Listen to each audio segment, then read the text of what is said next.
This is part 2 of the signs that I believe will lead up to the rapture of the church. You know, the Bible is clear that no one knows the day or the hour of the rapture of the church but the Father only. But at the same time, it is filled with signs that tell us that this particular time period is very near. A major identifier that the rapture is near would be that Israel would be embroiled in peace talks that would include many nations. For the past 2 decades, Israel has been embroiled in ongoing peace talks with the Palestinians and the Syrians, and now the Arab League has indicated if Israel were to make peace with the Palestinians, they would normalize relations with Israel with the remaining Islamic world.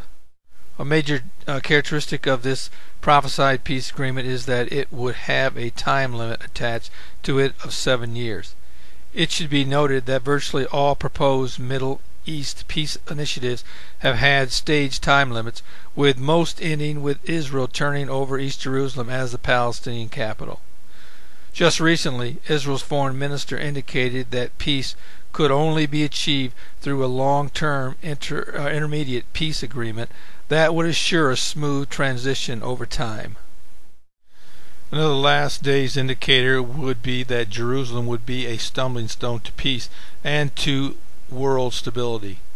Time and again, study after study, major think tanks, media sources, and world bodies have declared Jerusalem the single most detrimental sticking point, not just to Middle East peace, but to world peace.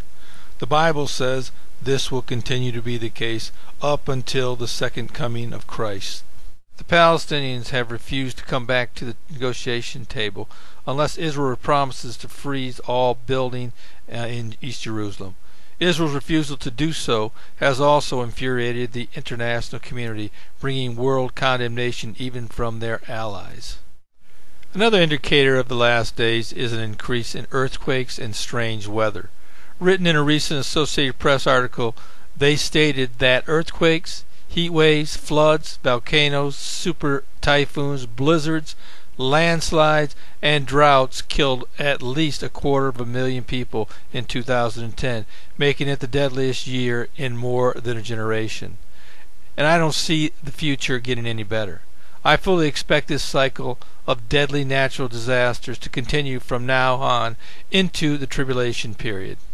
The Bible says in the last days the world would be moving toward a one-world religion.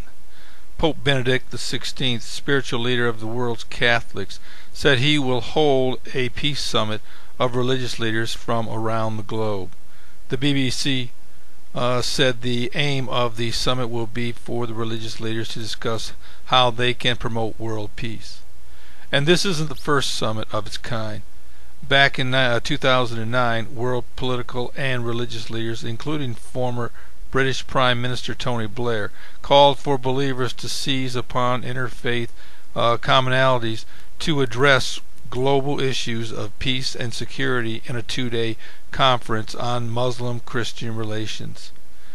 This one-world religion will come to its climax when the Antichrist declares himself to be God and demands worship at the midway point of the Tribulation Period.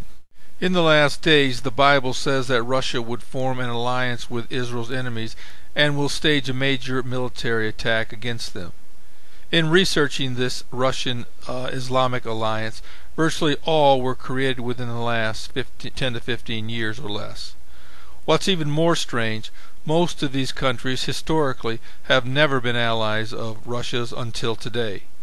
They've even developed friendly ties with Hamas and Hezbollah. So why would Russia attack Israel? Certainly they do have moderate ties and are not considered enemies. However, the Bible states that Russia will come down with Israel's enemies for the purpose of taking a spoil. Many may ask, what spoil could Israel possibly tempt Russia with?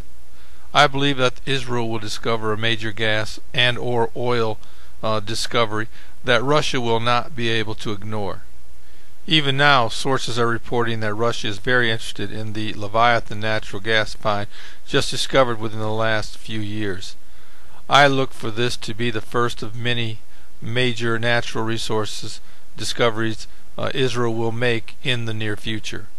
The Bible says, whatever Israel possesses will catch Russia's attention to the point that they will not be able to resist. The Bible says that during the last days there will be signs on the sun, moon, and stars.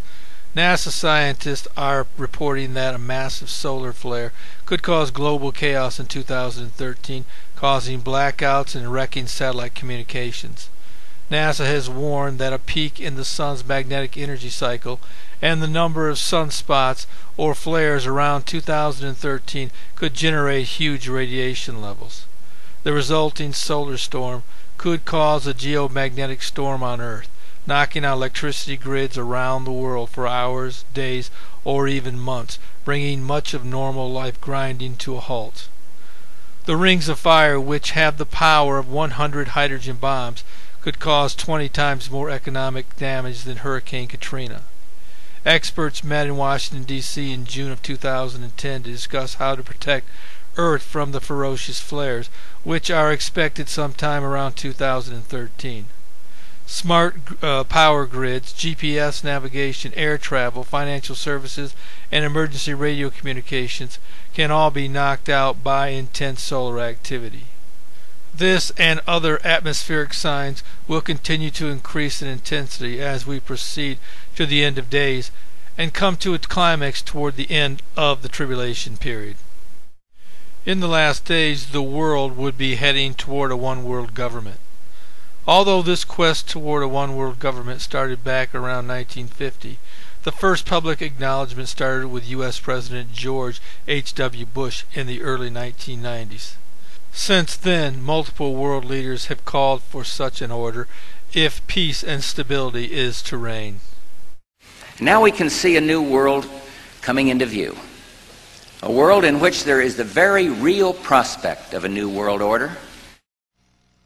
There's a need for a new world order, but it has different characteristics. And this nation is right now fighting for its survival, but we are also fighting for world peace, and we are also fighting for future world order. And the question for us is how we meet and master all these challenges to ensure that Britain enhances its competitiveness in the process and realizes what I believe is our destiny of success in this new world order. We have to shape an international order that can meet the challenges of our generation. The amazing thing about this video, Rapture Signs Part 2, most of these prophetic signs, which are backed up by today's current events, have all taken shape in the last 2 decades. Be sure and go back and take a look at the first part of my Rapture Signs series. All these signs that are listed on these 2 videos have all taken place during this last generation since Israel became a nation back in 1948. Yes, it's shocking that the Bible could have predicted 2,000 plus years ago that all these signs would fall within a window of opportunity of one final generation. Are we living in the final generation? Is the Lord about ready to rapture the church and plunge the world into the tribulation period? Are you ready to meet the Lord?